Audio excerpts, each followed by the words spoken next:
Previous class में हमने आपको फ्रेम टूल के बारे में बताया था। रेक्टेंगल फ्रेम, इलिप्टिकल, इसके अलावा पॉलीगन और फ्री पॉलीगन, किस तरह से इसमें आप तस्वीर को प्लेस कर सकते हैं या तो फिर टेक्स्ट को प्लेस कर सकते हैं। आज बात करने वाले हैं ऑटो फ्लो के बारे में। ऑटो फ्लो क्या है और किस तरह से टेक्स्ट में इसका इस्तेमाल होता है। तो चलिए उसको समझाने के लिए मैं पहले इसे डिलीट कर देता हूं और आ जाते हैं पेज नंबर 2 और 3 में, जहां मैंने काफी कुछ लिख रखा था और इसे थोड़ा डिटेल से मैं समझाता हूँ। सबसे पहले मैं इसे छोटा करता हूँ ताकि पूरा आप देख सके। कलर की हमें आवश्यकता नहीं है तो कलर पैलेट को हम एकदम साइड कर देते हैं और ये देखिए, ये रहा हमारा टेक्स्ट। काफी कुछ लिखा हुआ है। अब एक्चुअली में अगर आप कोई ऐसा पब्लिकेशन बना रहे हैं जिसमें बहुत ज़्यादा टेक्स्ट का इस्तेमाल किया गया हो तो आप ऑटो फ्लो का इस्तेमाल कर सकते हैं। क्या है ऑटो फ्लो और कैसे काम करता है, चलिए समझते हैं। पहले जैसे यहाँ पे कुछ लिखा हमने, फिर आगे हमने कुछ लिखा और फिर दूसरे पेज, तीसरे पेज, चौथे, पांचवें पेज में इस तरह लिखा।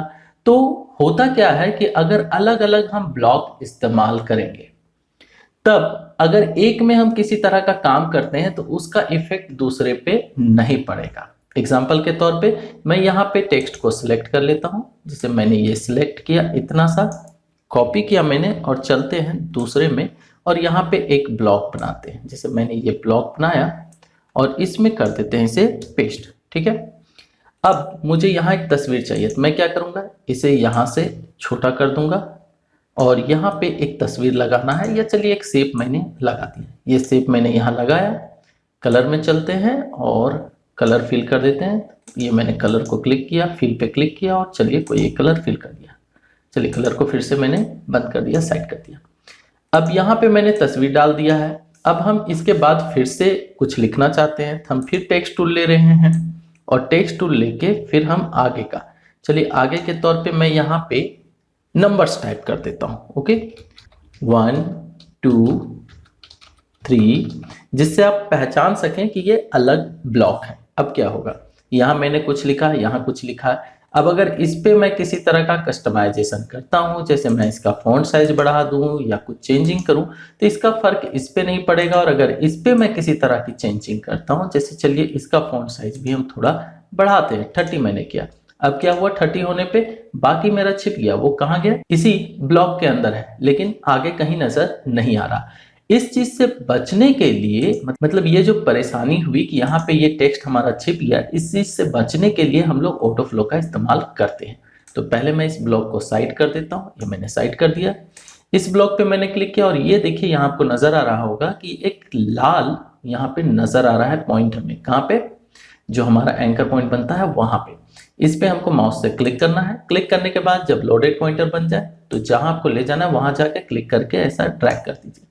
अब क्या होगा, इसमें से जो कुछ भी है वो इस दूसरे ब्लॉक में चला गया। अब अगर इस ब्लॉक को हम बड़ा करेंगे तो इसमें एक्स्ट्रा कंटेंट आ सकते हैं। वो कंटेंट कहाँ से आएंगे, यहाँ वाले आएंगे। तो चलिए मैं इसे नीचे करता हूँ। ये मैंने शेप को नीचे लिया और इसका दायरा थोड़ा सा हम बढ़ा देते हैं और ये देखिए, यहाँ का जो भी लाइन था वो इसमें आ गया।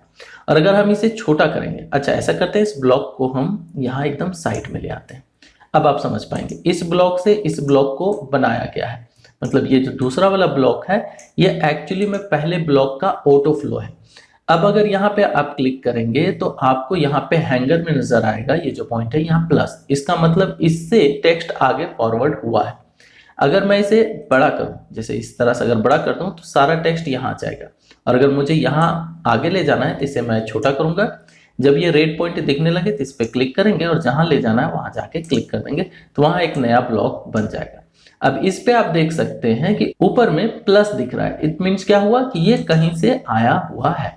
तो इसका बेनिफिट ये होता है कि अगर हम किसी एक जगह पे कोई काम करते हैं, जैसे चलिए इसका फॉन्ट साइज हम थोड़ा कम कर देते हैं, तब क्या होगा, जैसे मैंने यहाँ पे क्लिक किया 18, तो ये देखिए क्या हुआ, यहाँ पे जगह बच गया। और जगह बच गया तो इधर जो हमारा टेक्स्ट था, अभी जो इस जगह पे एक्स्ट्रा टेक्स्ट था, वो एक पैराग्राफ अब यहाँ पे आ गया। तो ऑटो फ्लो का यही बेनिफिट होता है कि अगर आप लंबे लिख रहे हो, यानी काफी ज्यादा आप टेक्स्ट यूज कर रहे हो, तो उसे ऑटो फ्लो के द्वारा ही बनाएं। मतलब अगला ब्लॉक जो है वो पिछले ब्लॉक से ओवरफ्लो जब हो तो उसे क्लिक करके ले जाके बनाएं। इससे क्या होगा, अगर किसी एक पे भी आप किसी तरह की चेंजिंग करते हैं तो वो सारे ब्लॉक पे अप्लाई होगा और सारे ब्लॉक या तो श्रिंक हो जाएंगे या तो फिर अगर बड़े होंगे तो आगे बढ़ जाएंगे।